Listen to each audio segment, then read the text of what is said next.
stats for losers, man. I don't get involved in that stuff. But Angel Rashad Milligan rolling out. That's a good question. Brandon, we can't ask Rashad questions. They talking about some stuff that's going on right now.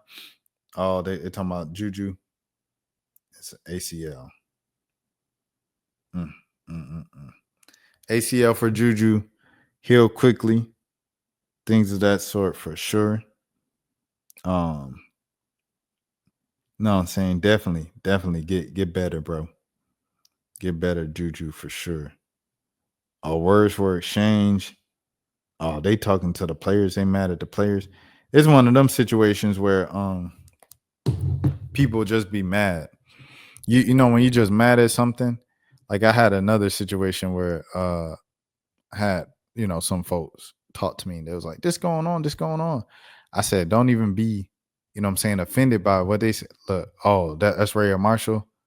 Oh, Rhea Marshall coming at her like, oh, this crazy. She said, what? Huh? You don't do that to? Look at Holly Rowe, messy.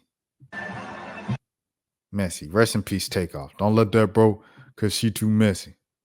I ain't calling Holly Rowe, bro. It's just a song. I just think about the song, but look at Holly. What's she saying? Huh? Oh, interesting. But yeah, this is one of them situations where the Mississippi State player that they was booing and everything like that, she ain't even had nothing to do with nothing, bro. She ain't had nothing to do with nothing. That's just a play where it's just physical basketball. It happens sometimes. Like you're gonna slip and freak accidents, and most ACL tours are like non-contact and stuff like that. You know what I'm saying? It just is what it is. But like in that moment, you're gonna be mad, bro. Like you mad, right? You mad that like your star player just went down. Everybody know what it looks like when it happened. It's a knee injury. We hope it's not an ACL. We hope it's not a this or that, you know, right? And if you mad and you don't have nobody to aim the anger to, you just gonna be angry at the first person you see in some Mississippi State colors. So I get it from Rhea Marshall, but I don't think it was no dirty play. But yeah, prayers up to JuJu, man. Fast healing. It's tough that it happened in the postseason as well, because it's like if it happened at the beginning of the season, then you're like, okay, at least we get her next year. It probably is no next year. JuJu's probably shut down for the entire year. I think she should sit down for the entire next season, just for the sake of her overall career. You know, Diana Taurasi just played how many seasons? Like 22, 23 seasons or whatever. You know what I'm saying? She played 20 seasons, 23 seasons, 22 seasons.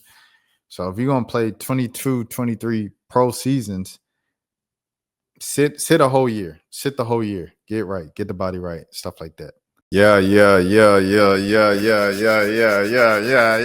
Welcome back to the channel, man. This is Rashad Milligan. My name is Rashad Milligan. This is the Road to 5K subs. First things first, man. Let's get right into it. Obviously, you know, we make predictions. We have these takes and opinions and things of that sort. Some people, they have like kind of bragging rights, or they'll do anything right for the game of basketball. It's a game that has unified us all and brought us here together. But at the end of the day, man, regardless of who you're rooting for, who you're not rooting for, you just want to see the best compete. In an NCAA tournament, you want to see the best compete against each other because you want to see the best come out on top. We can talk all day about how UConn will beat South Carolina in the national championship because they beat them in February. We can talk all about how LSU will beat, UCLA again in the Elite Eight because they did this or they did that and stuff like that. All of that stuff, right? We could talk about it because they've done it before. At the end of the day, the two teams, the two programs have to lace up the shoes. They have to lace up the shoes and they have to go face each other one-on-one, and they have to go compete and play 40 minutes on the court and, battle it out to see who exactly is the best.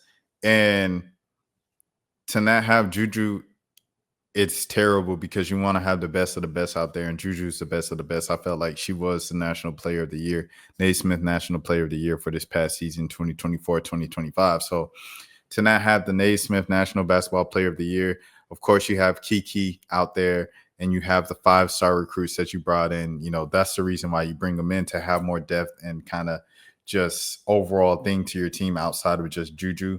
At the same time, it's like, man, it's always going to be that what if. If USC doesn't win the national title, it's going to be literally what if for the rest of the time. It's kind of like how teams like Oregon, Baylor, and UConn in South Carolina were always like, what if about the 2020 season, right? With the Panini and things of that sort. It was always like, man, if the tournament ain't get shut down, we would have won the Natty. We would have won the Natty. And I feel like that's what it's always going to be with USC fans and the USC faithful and the Trojan faithful this year, if they don't win the national championship this season. So definitely prayers up for Juju. I know as a super competitor, you can tell when she's out on the court, she's a bit of a sicko when it comes to this competing stuff. And, you know, being a super competitor and being taken out at the most important part of the year, you know, kind of your fame, NIL, advertising, branding, promo, it's all at an all-time high right now.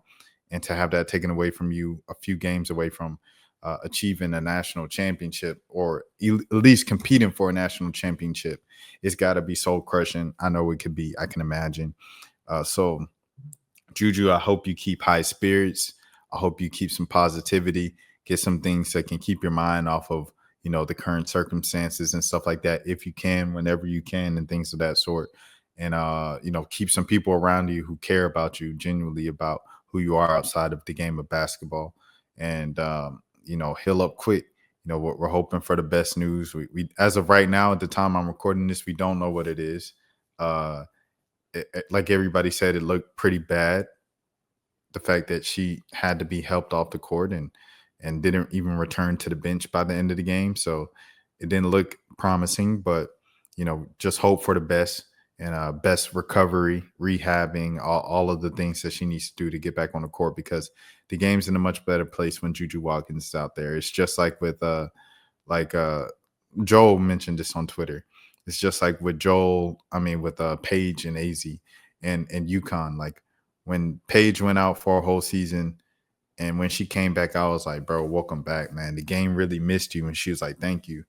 And when AZ was gone, it was like, dang, like when AZ came back, you was like, oh man, the game really missed Paige and AZ, but AZ by herself for sure at UConn as well, in her own right, of the player she was coming into the to college. Because a lot of people were saying coming out of high school that AZ was better than Paige, and you know, she had all that hype and expectation on her, the Curry cosign and all that. So I don't know, man.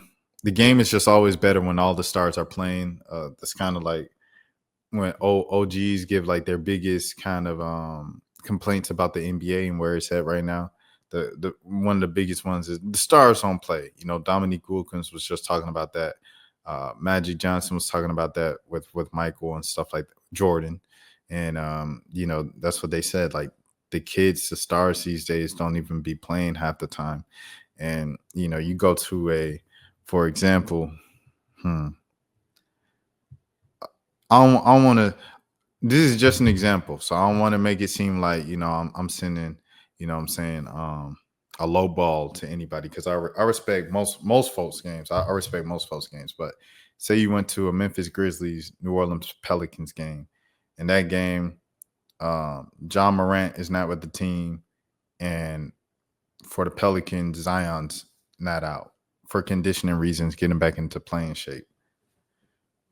Zion's still being held out some games for like conditioning reasons, and it's the end of the season. It's like they're like game 74 right now, New Orleans is, and he's still being held out. Like, it's like conditioning for what?